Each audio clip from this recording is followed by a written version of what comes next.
Dobrý večer, vážení diváci televize Barrandov. Vítejte u dalšího dílu pravidelného čtvrtečního týdne s prezidentem. Dobrý večer i vám, pane prezidente. Pěkný dobrý večer vám i divákům. Vzhledem k událostem minulého týdne musíme věnovat první blok naší debaty domácí politice. V minulých dnech propukla vládní krize, respektive smršť mediálních výstupů hlavních aktérů, ministra financí Andreje Babiše a předsedy vlády Bohuslava Sobotky. Předseda Sobotka avizoval, že si chce nechat vysvětlit některé momenty z podnikatelské historie Andreje Babiše a naznačoval, že vám navrhne jeho odvolání. Nestalo se tak a předseda Sobotka avizoval v úterý, že sám podá demisi. Dnes vás navštívil na Pražském hradě a demisi nepřinesl. Kdy tak učiní? Tak začněme tou historií od začátku. To, že teď je napětí mezi Andrejem Babišem a Bohuslavem Sobotkou, není vůbec nic nového. To napětí se pouze stupňuje, jak se blíží volby. A to jsem vám říkal minulý týden. To je první poznatek. Druhý poznatek je, že nic nebránilo panu premiérovi, aby mi navrhl odvolání Andreje Babiše. On to neučinil. Můžeme spekulovat o tom, proč to neučinilo, nicméně faktem zůstává, že to neučinil. Proč by se tedy měl vymlouvat, když sám nejednal? Třetí věc. Jeho demise byla překvapivá. Byla překvapivá pro mě, byla překvapivá i pro jeho nejbližší okolí. A já, pane Soukupe, a jste první, komu to říkám, tuto demisi pokládám za akt zoufalství. A víte proč? Podívejte se, převezmete stranu, která je alespoň na těch 25% voličské přízně. Dovedete ji na 20% a pak postupně na 15% a teď už jenom na 12%. Co máte dělat? To je akt zoufalství, kdy předseda strany, který neví kudy kam, hledá nepřátele všude jinde, než ve své vlastní straně a především ve své vlastní osobě. Čili já tu rezignaci pokládám za zbabělost, za odejítí z boje, místo toho, aby bojoval, když se blíží volby, no a aby ty volby buď vyhrál, nebo prohrál. Nezlobte se, pane prezidente, ale každý právní úkon musí být učiněn srozumitelně s vědomím jeho následku. To platí pro každého občana třeba při běžné silniční kontrole. Osobně si nedovedu představit vážnější právní úkon, než je demise předsedy vlády.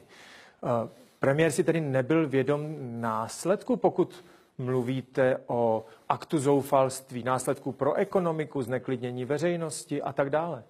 Já s vámi naprosto souhlasím, pane Soukupe. Normální premiér, a to slovo normální teď nepoužívám pejorativně, a normální premiér by prostě řekl, je půl roku před volbami, ekonomika celkem funguje, a společenské napětí není příliš intenzivní. Proč máme vyvolávat nějakou umělou krizi jenom proto, že se dva protagonisté české politické scény doslova nenávidí a tito protagonisté se jmenují Andrej Babiš a Bohuslav Sobotka. Co mě jako prezidentovi je potom, kdo se s kým nenávidí. Můj zájem je, aby Česká republika prosperovala a aby vyhrál ve volbách ten, kdo získá největší důvěru voličů. A teď se dostáváme k jádru věci. Proč pro Boha Bohuslav Sobotka podal rezignaci? Nikdo ho k tomu nenutil. A jestliže ji přesto podal, pak opakuji, je to akt zoufalství z klesajících preferencí sociální demokracie. A právě tato demise poškozuje sociální demokracii, protože jak má volič sociální demokracie tuto stranu podporovat, když její vlastní předseda nebo premiér skládá zbraně a podává demisi. Já jsem vyrozuměl z mediálních výstupů, že jak se svými kolegy ve vedení strany, tak se svými kolegy ve vládě České republiky tento svůj akt nekonzultoval. Ale já jsem vyrozuměl, že vám demisi nepřinesl předseda vlády. Ač v úterý v veřejném vystoupení na tiskové konferenci avizoval, že ji do konce týdne podá. Budete na ní trvat, pokud by si to rozmyslel? Podívejte se, pane Soukupe, za prvé sekretariát předsedy vlády nám sdělil, že pan premiér přinese demisi dnes.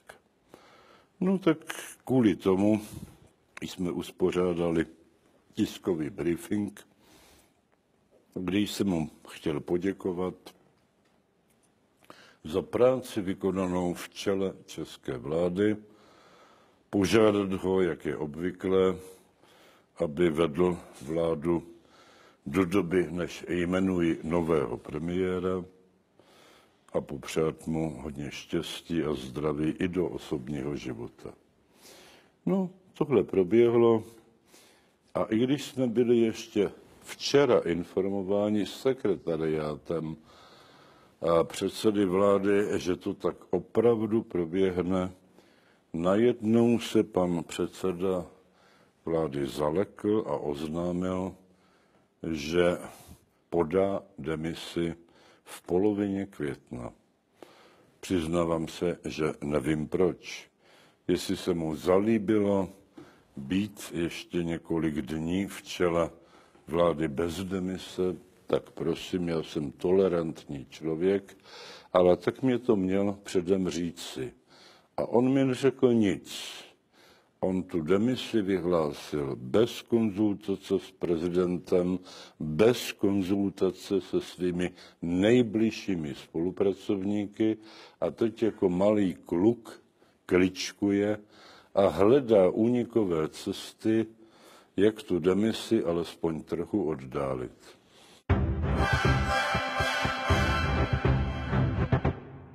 Pro vysvětlení musím uvést, že demise předsedy vlády neznamená automaticky konec vlády. Tu demisi musíte přijmout vy jako prezident republiky. Uděláte to?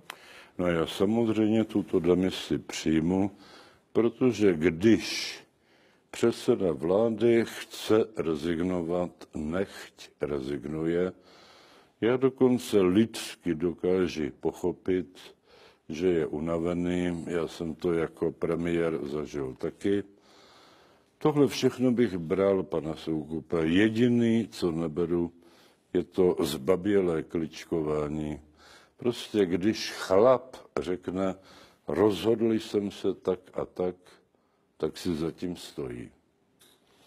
Bude to demise, jestli jsem tomu dobře rozuměl, bude to demise předsedy vlády Bohuslava Sobotky a nikoli vlády České republiky, protože ta o tom podle mých informací nejednala, natož aby o tom hlasovala. Je zajímavé to, že v novodobé historii České republiky většinou šlo o demise předsedu vlády, ať šlo o Vladimíra Špidlu, Petra Nečase, Václava Klause nebo Stanislava Grosse, s tím, že následoval pád vlády. To znamená, předseda vlády svojí demisí strhl tu vládu sebou. Podobný scénář lze očekávat i nyní.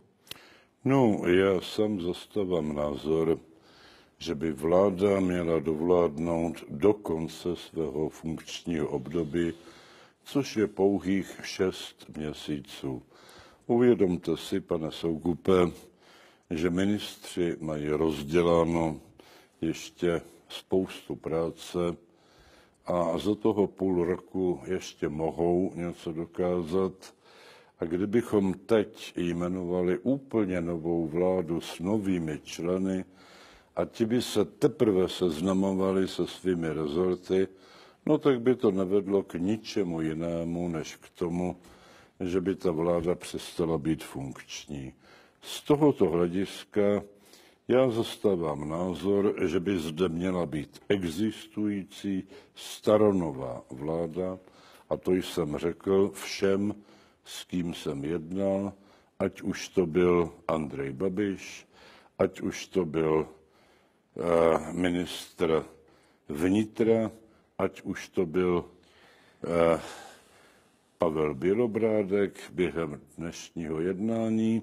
Všem jsem jasně řekl, jsem pro kontinuitu, protože půl roku před volbami nemá cenu dělat dramatické kotrmelce. Rozumím. Pojďme se ještě vrátit k tomu mírně zmatenému chování předsedy vlády Sobotky. Podle mých informací jste mu údajně vy při otevření Kyberinstitutu Českého vysokého učeního technického v úterý naznačil, že návrh na odvolání ministra Babiše nepřijmete. A údajně toto bylo podle některých médií důvodem, proč Sobotka takto rychle změnil strategii a zdá se neúplně šťastně. No tak za prvé, já když sleduji internet, tak jsem si přečetl prolhaný plátek, který se jmenuje Respekt a který patří Zdeňku Bakalovi. A tento prolhaný plátek uveřejnil článek, že jsem se Sobotkou dojednával na tom technologickém centru nějaké personální změny, teď už nevím jaké. Nedojednával jsem nic, pane Soukupe, a v Parlamentních listech nedávno vyšlo svědectví těch, kdo tam byli, a které říká, že jsme se jenom zdvořile pozdravili a to bylo naprosto všechno. No ale že Bakalův respekt lže, já považuji za téměř axiom, takže se tím nebudu dále zabývat. Mě velmi překvapilo, že pan premiér neinformoval prezidenta republiky o svém úmyslu podat rezignaci.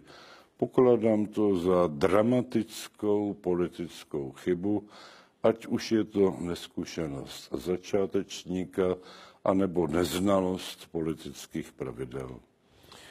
Ale myslím si, že takto vážný krok má mít činěn s rozmyslem. Domnívám se, myslím tím demisi předsedy vlády a s vědomím těch důsledků.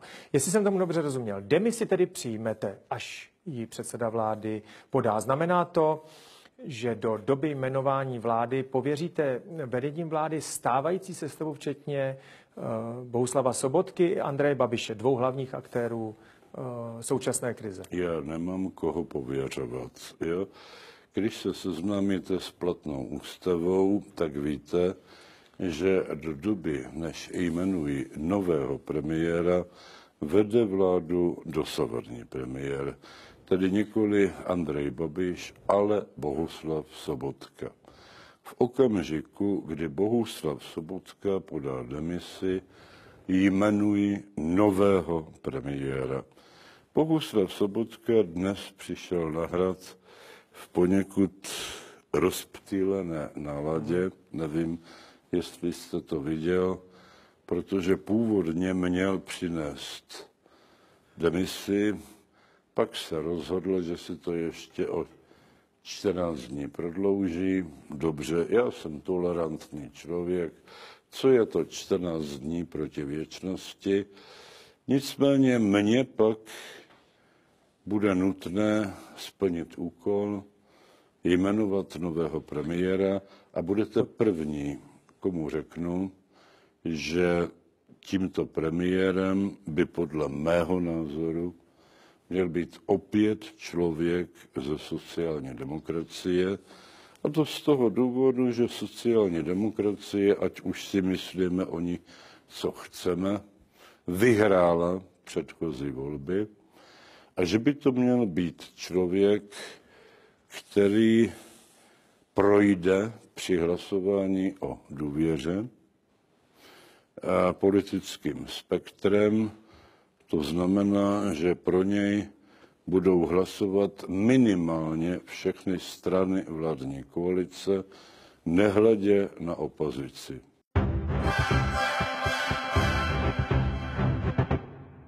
Pojďme ještě zpět. Situace si vyžaduje co nejrychlejší řešení. Variant je omezený počet, pokud tedy demisi vlády předseda vlády podá a vy ji přijmete. Necháte stávající vládu dovládnout v demisi do data řádných nebo mimořádných voleb, což jste v podstatě vyloučil. Pověříte Bohuslava Sobotku sestavením vlády nové, to je druhá varianta. Pověříte sestavením vlády někoho jiného, ať už sociálního demokrata nebo někoho jiného, anebo jmenujete úřednickou vládu. Pojďme si probrat alespoň velmi letmo varianty dalšího postupu. Pokládal byste za možné, aby dovládla Sobotkova vláda v demisi? Jestliže vám premiér sám, aniž by ho kdokoliv nutil, rezignuje, tak je to člověk, který by měl z politiky odejít a rozhodně by neměl být v čele vlády. Já se ptám proto, protože vlastně ve svých předchozích větách jste odpovědi na tyto otázky naznačil, ale vzhledem k vážnosti situace a k tomu, že ne všichni televizní diváci musí mít detailně informování o každé minutě poměrně turbulentního politického vývoje, považuji za účelné se k tomu vrátit. Nějaká podoba úřednické vlády připadá v úvahu? Úřednická vláda má smysl, když je poměrně dlouhá doba, minimální rok do voleb. To byl případ Rusnokovy úřednické vlády. Teď máme do voleb 6 měsíců. A je tady celkem slušná situace, protože Nečasova vláda byla u 80% obyvatel nepopulární a prezident je povinen respektovat vůli občanů. To znamená, když 80% občanů nesouhlasí s nějakou vládou, prezident má využít svých pravomocí a takovou vládu odvolat. Ale toho není ten případ. Já neříkám, že Sobotkova vláda je nějak extra populární, ale není ani úplně odporná. Takže odpověď na vaši otázku je velmi jasná. Myslím si, že je zapotřebí, aby tato vláda dovládla až do parlamentních voleb. Z vašich slov vyplývá, že preferujete, aby se dohodly strany stávající koalice. Přesně tak. A z vašich slov také vyplývá, že pověříte vedením vlády opět sociálního demokrata. Mm-hmm. Bohuslava Sobotku jste v podstatě vyloučil. Ano. Dále se mluví o Milanu Chovancovi. Mluví se, pane Soukupe, v zásadě o dvou lidech. O Milanu Chovancovi a o Lubomíru Zaorálkovi. A teď se podívejme na reálnou situaci. Já mám oba dva rád. S oběma vycházím doslova skvěle. Ale když někoho z nich jmenuji premiérem, tak musím vycházet z toho, že tento premiér v poslanecké sněmovně musí získat většinu. Je to tak? Ano. U Lubomíra Zaorálka můžeme předpokládat, že ji získá, protože bude podporován napříč politickými stranami, tedy stranami vládní koalice, abych byl přesný. U Milana Chovance se můžeme setkat s blokádou ze strany ANO. Ale já vám dneska, protože jsem v dobrém rozmaru, dávám jednu exkluzivitu za druhou, takže vám chci říci, že po dnešním jednání s Pavlem Bělobrádkem nemohu vyloučit ani to, že se premiérem stane právě on, pokud kandidáti sociální demokracie tuto moji nabídku odmítnou. Zajímavé je, že sázkové kanceláře lidoveckého předsedu Bělobrádka favorizují. Uvidíme. No, vidíte v řadách... Pokud to nemá jako majitel sázkové kanceláře, který na tom vydělává, nevěřte sázkovým kancelářím. Jak jste řekl, možná Lubomíru Zaorálkovi dal polibek smrti sám ministr Babiš, protože o něm řekl, že by si ho dovedl představit jako předsedu vlády. Milanu Chovancovi musíme říci, že zdá se, že zase pro hnutí ANO je takřka nepřekonatelnou překážkou. V Čese zde vidíte ještě někoho jiného, co třeba předseda Poslanecké sněmovny Jan Hamáček? Tak já bych nevylučoval nikoho jiného. Nicméně nemůžeme vytáhnout od někud zezadu nějaké posily, které už teď nejsou v přední linii. A z toho vyplývá, že ta dvojice Chovanec a Zaorálek má největší šance. Pojďme k Andreji Babišovi. Má podle vás být v příští vládě on? Nebylo by pro něj rozumnější, kdyby se vedení ministerstva financí vzdal? V příští vládě jste říkal, no, milý pane Soukupe, příští vládu budou sestavovat voliči. Já jsem myslel samozřejmě vládu, která vznikne vaším... Vzhledem k tomu, že je budou sestavovat voliči, tak se zeptejte voličů, zda Andrej Babiš má nebo nemá být v příští vládě. Vy hovoříte o vládě, která vznikne z voleb. Samozřejmě. Já hovořím o vládě, která vznikne po rezignaci, po demisi předsedy vlády Sobotky a jmenování teď se právě dostáváme k jádru věci. Ano, já nezastávám názor, že by tady mělo být jakési zemětřesení, že by se zhroutila, abych mluvil správně česky, křesla jednotlivých členů vlády. Já sám jsem zastánce postupu, že až na drobné výjimky vláda by měla zůstat ve stejné sestavě a jediný, kdo by se měl vyměnit, je premiér. Jasná odpověď. Mimochodem, co říkáte na nahrávky, které začaly kolovat po internetu? V jedné z nich ministr Babiš hrubě uráží představitele ČSSD, v druhé se dnes už s bývalým redaktorem Mladé fronty Dnes Přibylem dohaduje na tom, co a jak psát o lídrech sociální demokracie. Nediskvalifikuje to Andreje Babiše už z této vlády? Takové informace od některých sociálních demokratů se proslýchají. No tak za prvé, já jsem ty nahrávky neslyšel a bylo by nepoctivé se k něm vyjadřovat. Za druhé, pane Soukupe, vy víte, že novináře nemám rád. Takže mě nezajímá, co Andrej Babiš psal svým novinářům. Mě zajímá jedna věc a ta už zazněla před 15 lety, když jsem řekl při projevu v Poslanecké sněmovně jako premiér, že po vyhynutí blbouna nejapného na Madagaskaru je nejpitomnějším tvorem na zeměkouli český novinář. A bez ohledu na různé telefonáty a e-maily bych přál některým českým novinářům, aby navštívili Madagaskar a obohatili tam tamní faunu. Já se musím našeho stavu trochu zastat. Myslím, že to nepochybně vaše výhrada k neprofesionalitě nebo k aktivismu novinářů neplatí o všech. Myslím si, že valná většina z nich svoji práci dělá poctivě. Valná většina, co to je 51%, 75%. Vy víte, jak to myslím. 95%. Vy víte, jak to myslím. No. Pane prezidente, pokud mohu mít ještě jeden dotaz.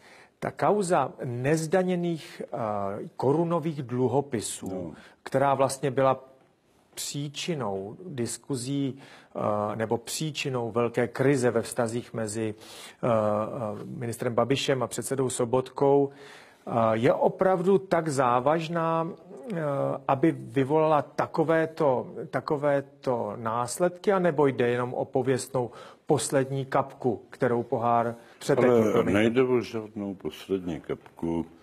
Já už jsem vám minulý týden říkal, že tady je volební souboj, že každý vytáhne všechno, co má. Můj argument je velmi prostý.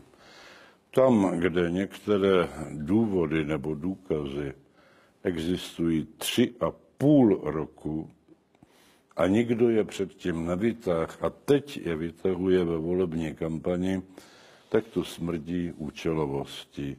A když má někdo pocit, že došlo k trestnému činu, od toho jsou tady orgány činné v trestním řízení a ať podá trestní oznámení a ať se tento proces rozběhne a třeba dopadne tak, jako teď naši nešťastní fotbalisté, o kterých jsem se taky dozvěděl z novin, že je někdo pronásleduje. Je-li to pravda, ať jdou sedět, není-li to pravda, vysoudí nějaké odškodnění.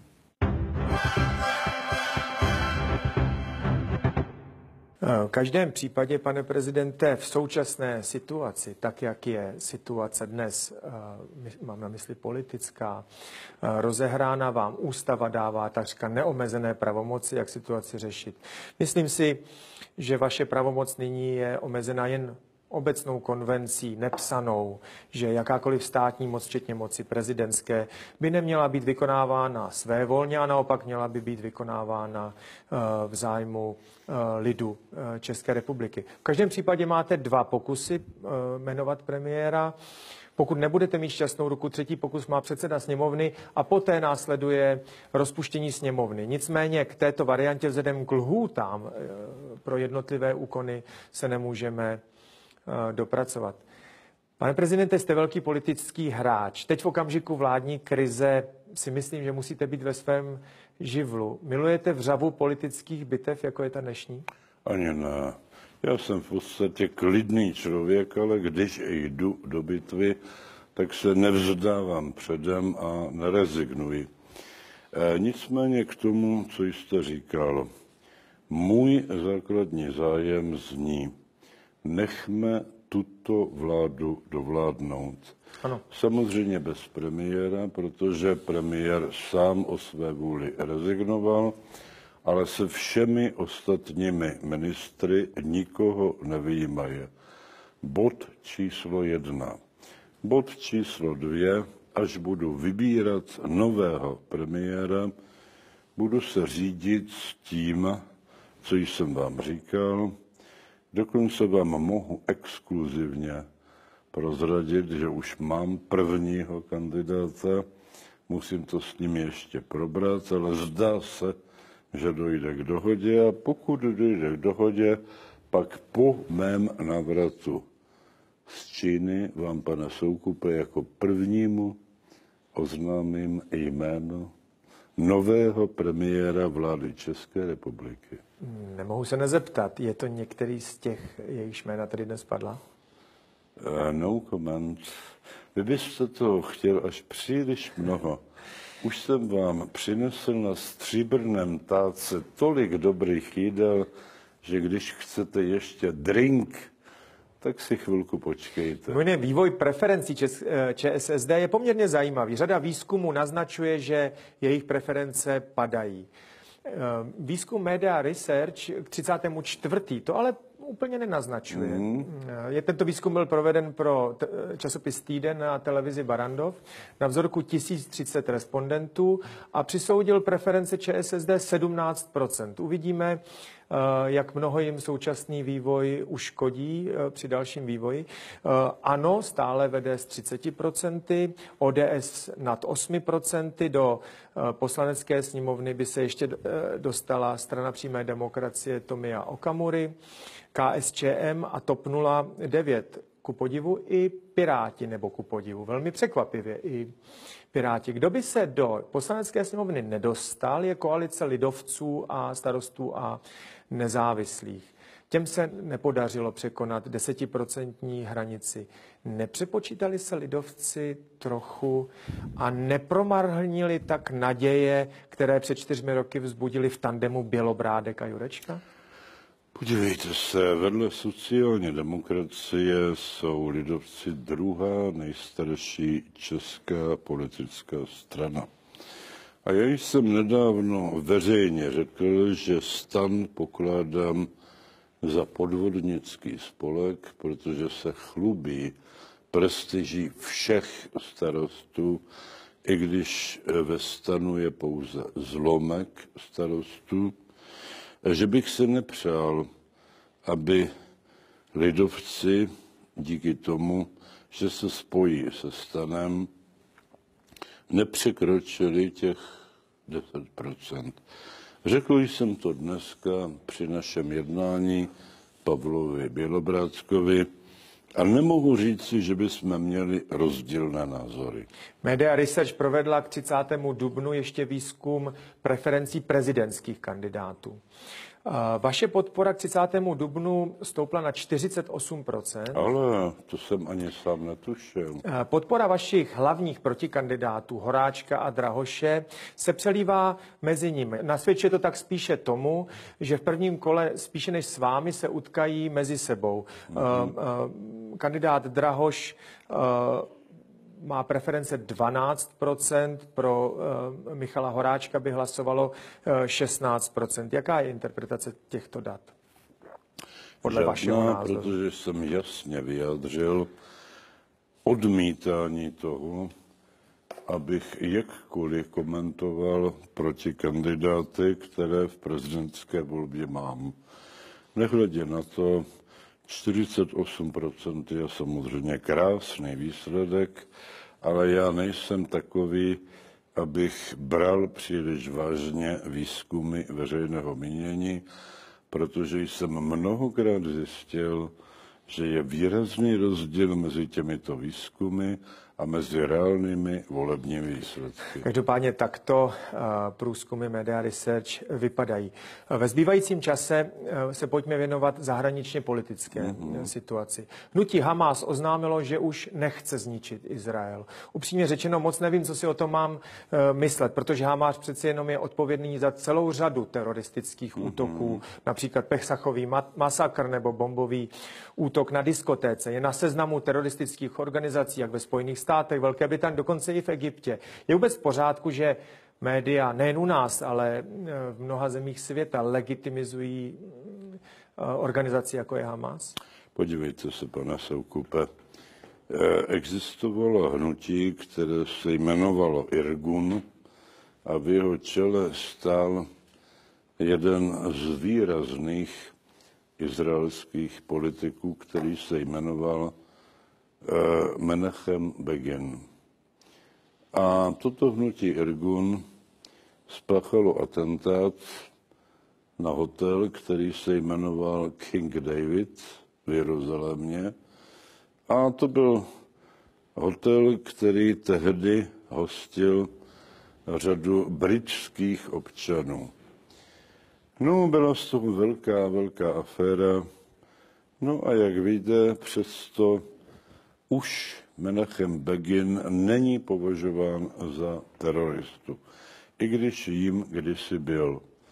Takže já si nemyslím, že hnutí Hamas je v tomto stupni vývoji, abychom ho mohli považovat za organizaci, která se loučí se svojí teroristickou minulostí. Naopak, myslím si, že by mělo být vyhlazeno ohněm a mečem jako teroristická islámská organizace. Nicméně znovu připomínám, že objektivně vzato ne všichni teroristé, viz příklad Menachema Begina, mohou zůstat teroristy až do konce svého života. Jasná odpověď. Americký prezident Donald Trump má za sebou prvních 100 dnů vládnutí. Během té doby v mnoha věcech zcela změnil názor. Týká se to vztahu k Číně, kdy například ji považoval za měnového manipulátora v předvolební kampani a nyní na tiskové konferenci po návštěvě čínského prezidenta ve Spojených státech zcela změnil názor. Zcela změnil názor i na zdravotní reformu, takzvanou Obamacare, nebo ve vztahu k Rusku a dokonce poměrně vlídně hovořil o vůdci Severní Koreje Kimovi. Co na ty jeho manévry v těchto věcech říkáte? Je to politika? Je to normální? Je sice normální, že po volbách se občas říká něco jiného. Neříkám nutně opačného, jiného, než se říká před volbami. Ale vy hodnotíte působení Donalda Trumpa po 100 dnech. Já bych si počkal na 300 dnů a tam už to hodnocení bude daleko zajímavější. Vás čeká v příštích dnech návštěva Číny. Minulá návštěva byla ve znamení ekonomických témat a ekonomické diplomacie. Bude tomu tak i nyní? Samozřejmě, ale bude to spojeno s velmi konkrétním a velmi ambiciozním projevem, který se jmenuje Nová hedvábná stezka, neboli One Belt, One Road, a který navazuje na tradiční spojení mezi Čínou a Evropou. A já tam jedu protože si myslím, že nejenom české stavební firmy, ale česká ekonomika obecně může profitovat z tohoto spojení s nejsilnější světovou ekonomikou. A já bych velmi uvítal, kdyby se mně podařilo přesvědčit čínského prezidenta, aby alespoň jedna větev této nové hedvábné stezky ústila právě do České republiky. Takže právě proto tam budu jako jediná hlava ze států Evropské unie, čímž se opakuje historie z návštěvy vojenské přehlídky v Pekingu. Německá kancléřka Merkelová se v minulých dnech setkala s ruským prezidentem Putinem a jednali spolu mimo jiné o narovnání situace na Krymu, i když se neshodli. Mě zaujala komentář německého listu Der Spiegel, který říkal, ať je to, jak je to, ať se to Merkelové líbí nebo ne, bez Putina se mezinárodní politika dělat nedá. V době vaší návštěvy v Číně bude na státní návštěvě Číny také ruský prezident Vladimír Putin. Setkáte se s ním? Ano, tato schůzka už je dohodnuta. Já bych řekl, že v podstatě dnešní světová politika je triangl Amerika, Čína, Rusko. Víte, čeho lituji, pane Soukupe, že tam není v tom čtyřúhelníku Evropská unie. A víte, proč tam není? Protože někdo z vedoucích představitelů Evropské unie na to bohužel nemá. Je to smutné konstatování, ale je to pravdivé konstatování. Náš čas se naplnil, další prostor pro debatu nemáme. Děkuji vám za rozhovor, pane prezidente. Pane Soukupe, já myslím, že nějaká vládní krize se občas najde. Já se ji jako dnes pokusím vyřešit. No a když ji vyřeším, tak se zase objeví nějaký neúspěšný politik a zase začne vyvolávat problémy. Takže myslím si, že téma našich diskuzí bude tak časté a tak plodné, že se nemusíme obávat, že to bude nuda. Přeji vám i vašim televizním divákům Barrandova hodně zdaru a hodně štěstí. Děkuji i vám, vážení televizní diváci, a těším se zase příští čtvrtek na další pokračování Týdne s prezidentem.